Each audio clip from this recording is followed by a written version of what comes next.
O Observatório Social de Maringá encaminhou o ofício à Câmara Municipal de Maringá requerendo informações sobre os documentos encaminhados à Casa de Leis que embasam a viabilidade da contratação daquele empréstimo de 80 milhões que os vereadores aprovaram umas 2 semanas atrás, se eu não me engano, para a construção da usina de energia fotovoltaica. O documento é datado da última quarta-feira, no dia 7, e traz 5 questionamentos e ponderações, dentre as quais os estudos de viabilidade técnica que justificam o custo-benefício do projeto, cujos documentos não eram públicos. Nós até entramos em contato com o líder do governo na Câmara de Vereadores de Maringá, o vereador Alex Chaves, que disse que o documento já foi encaminhado à Casa de Lei e em breve estarão disponíveis para consulta pública, para a população em geral.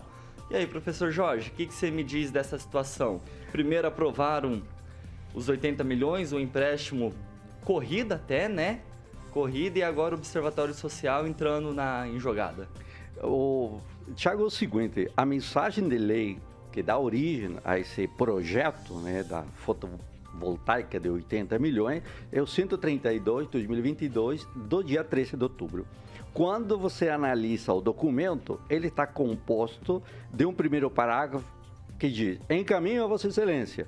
Segundo parágrafo, faz necessário. Terceiro, no mais a economia, a operação apresenta diante do exposto, e não tem mais nada.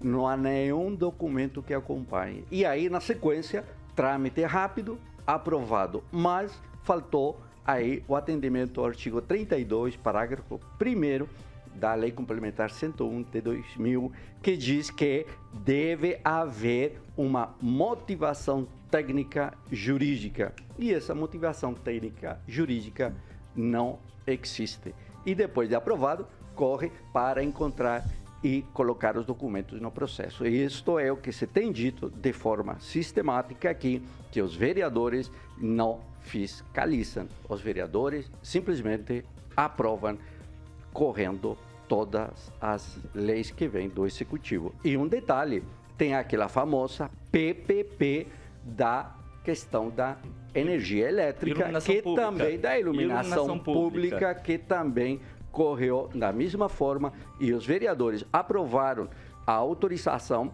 com um documento de 120 páginas, que era uma minuta, isso que está no processo. No entanto, depois, muito depois, ficou se conhecendo que são mais de 720 páginas que não foram lidas e analisadas pelos vereadores. Portanto, os vícios na tramitação são evidentes. Parabéns ao Observatório Social, que é transparente no questionamento, porque ele publica os documentos na íntegra, enquanto na Câmara há documentos, como, por exemplo, a pauta das sessões, ela não está publicada na íntegra.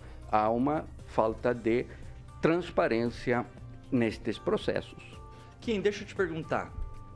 O projeto ele foi votado de uma maneira até que apressada. Um projeto de 80 milhões, que é esse empréstimo para a construção da usina fotovoltaica. Isso é uma falha dos vereadores em ter aprovado rápido esse projeto?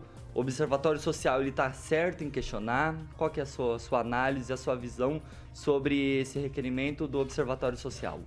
Olha, a questão da Câmara de falhar em si, eu acho que seria necessário ter uma ilegalidade, né? Tanto do procedimento, passar por cima do regimento, enfim, mas como eles fazem muito bem, né, essa questão de urgência quando eles têm aí interesse, e também a questão da prefeitura também, né? Acaba indo muito rápido. E claro que situações como essa deixam a desejar, porque precisa ser discutida um pouco mais, né? Ou pelo menos sanar todos os questionamentos que por hora possam ocorrer nesse desse tempo, desse processamento desse projeto. E o que nós vemos hoje é o Observatório Social de Maringá questionando a Câmara dos Vereadores, né?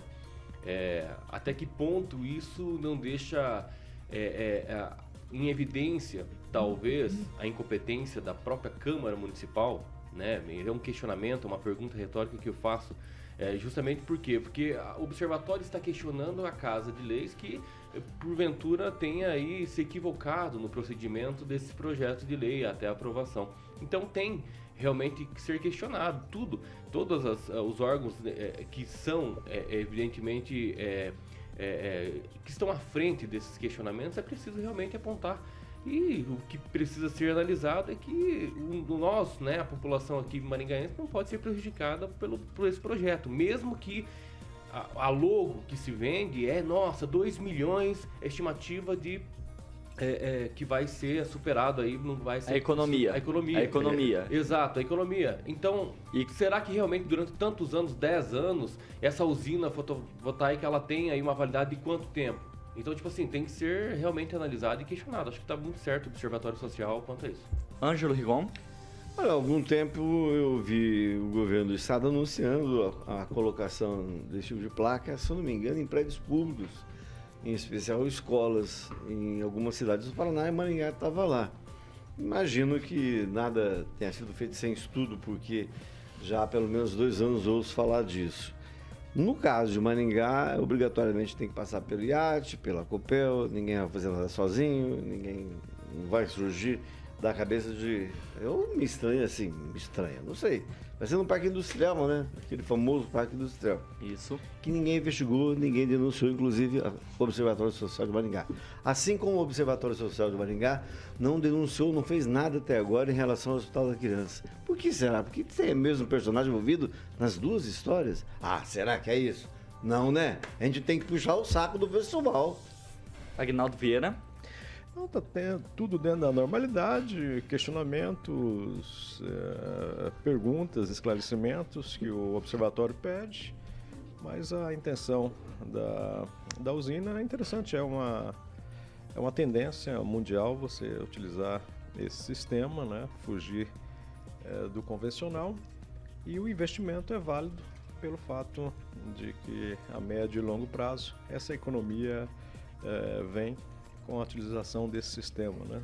As pessoas estão utilizando nas suas empresas pequenas, médias ou grandes, nas suas residências, a energia solar, você utilizando, tendo um gasto na sua residência a partir de 250 mensais, já é interessante você utilizar, já vale a pena o investimento. Só que agora, a partir de janeiro, fevereiro, o governo ele vai começar a cobrar imposto em cima, né, professor? Imposto do sol. Exatamente. É uma forma de obter recursos, né? Mas ó, tem um detalhe, quando você analisa a mensagem de lei, Aguinaldo, ela não tem um argumento forte. Ele diz assim, tendo em vista que os valores necessários para realizar as obras de instalação da usina fotovoltaica, vírgula, pois de imediato não é possível... Aí é um texto truncado, você que é especialista na linguística, é um texto truncado e ele continua, não é possível arcar-se com os custos de forma integral e imediata pelos cofres do município. Aí então vão pegar um empréstimo. Não há um estudo, não há um quantitativo. E há uma exigência legal de você trazer as justificativas técnicas e jurídicas no projeto. E isso não está. Esse é o ponto. Não, mas agora com o Bravinho na CCJ, isso não passa. Bill, mas a durabilidade da usina tem em média de 25 anos. A garantia da fábrica é de 10 a 15 anos, vai depender da fábrica. Então, se a gente pegar ali os 2 milhões que vão ser... 2 bilhões é o que está escrito no documento. 2 bilhões é a questão da economia. Aqui, isso pagaria o empréstimo durante 10 anos, ou seja, a gente ia pagar os 10 anos de empréstimo. Estou lendo o texto do Alex Chaves. 2 milhões com a economia, né, que isso vai proporcionar, e supostamente pode perder já a garantia do equipamento durante esses 10 anos. Então, até que ponto isso vale a pena? Obviamente é um questionamento. E com base em que chegaram nesses 80 milhões? Para a construção dessas duas usinas, né? Tem um dado aí, o dia 29 do 11, na sessão ordinária, o Alex Chaves fala de uma economia de quase 2 bilhões de reais. O que ele falou? E quando você analisa o argumento do Alex Chaves, 2 bilhões. Todas as matérias aqui. Tá entendendo? E quando você analisa o que o Alex Chaves fala naquela sessão ordinária, ele é uma questão sem fundamento. Se você lê o texto, que é o item 4, que é da transcrição feita pelo Observatório Social, você lê, você vai fazer qualquer tipo de projeto, você precisa ter uma ideia. Olha, não é ter uma ideia para fazer um projeto, você tem que ter um projeto. Que é o ponto, não há projeto. Não há projeto, não há aquela justificativa técnica jurídica exposta à população. Ok,